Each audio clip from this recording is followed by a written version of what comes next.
सोलापुरातील नामांकित नावाजलेल्या हरिबाई देवकरण कनिष्ठ महाविद्यालयात गुरु शिष्याच्या नात्याला काळीमा.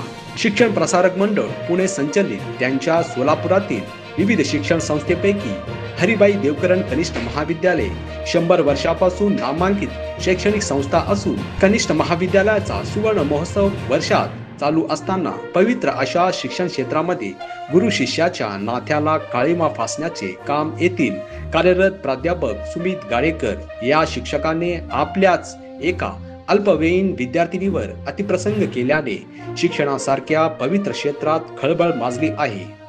याबद्दल सविस्तर वृत्तांत असे की या हरिबाई देवकरण कनिष्ठ महाविद्यालयात आपल्याच महाविद्यालयात शिकणाऱ्या अल्पवयीन विद्यार्थिनीवर अतिप्रसंग केल्याने सोलापुरातील सदर बाजार पोलीस स्टेशनमध्ये बाल लैंगिक अपराधी संरक्षण कायदा कलम 12 प्रमाणे पोस्को अंतर्गत गुन्हा दाखल असून यासह भारतीय न्याय संहिता कलम 74, 78 आणि 351(2) प्रमाणे गुन्हा दाखल झालेला आहे. सदरील घटनेची माहिती अशी की सदरील अल्पवयीन विद्यार्थिनीस येथील प्राध्यापक गाडेकर यांनी सतत त्रास देऊन विनयभंग केल्याचा गुन्हा दाखल झालेला आहे. परंतु या विद्यार्थिनीवर त्या प्राध्यापकांकडून बऱ्याच वेळा असा अत्याचार केला गेला असावा किंवा संबंधित शिक्षण संस्था चालकांनी हस्तक्षेप करून सदरील प्रकार गंभीर स्वरूप घेऊ नये म्हणून पोलिसांवर दबाव आणण्याची शक्यता नाकारता येत नाही.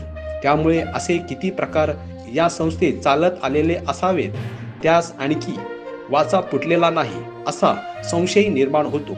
हे सर्व संस्थेचे कार्यक्षम अध्यक्ष यांच्या कानाडोळ्यामुळे किंवा जाणीवपूर्वक शिक्षकांच्या वर्तनाकडे दुर्लक्ष केल्यामुळेच घडले असावे. कदाचित एवढ्या मोठ्या नावाजलेल्या शिक्षण संस्थेच्या नावलौकिकतेचा फायदा घेऊन अशी मंडळी कारभार हाकत आहे. अशा संस्थेत आपले मुले मुली खरंच सुरक्षित आहेत का असा प्रश्न पालकांमध्ये निर्माण झाला असून भीतीचे वातावरण पसरले आहे. याबद्दल संस्थेत अध्यक्षांविषयी विचारले असता ते बाहेर गावी गेल्याचे समजले. कदाचित हा गंभीर प्रकार ते जाणून बुजून टाळत असावेत असा दाट संशय वाटतो.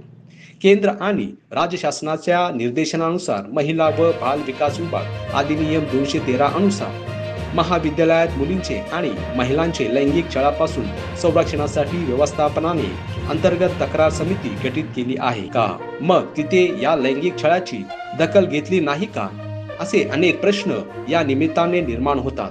आणखी असे बरेच प्रकरणे देखील बाहेर येण्याची शक्यता आहे. अशा प्रकारे यापूर्वी देखील त्याच शिक्षण संस्थेचा एक संचालकाविरुद्ध विनयभंगाची केस दाखल केलेली असून न्यायालयात तो खटला आजतागायत चालू आहे. हीच का ती नावाजलेली शिक्षण संस्था? हाच का तो या मंडळांची शिक्षण प्रसार? असा प्रश्न जनसामान्यांना पडत आहे. कदाचित पोलीस तपासानंतर यापुढेही आणखी अनेक अनैतिक गैरप्रकार उघडकीस येतील हे मात्र नक्की.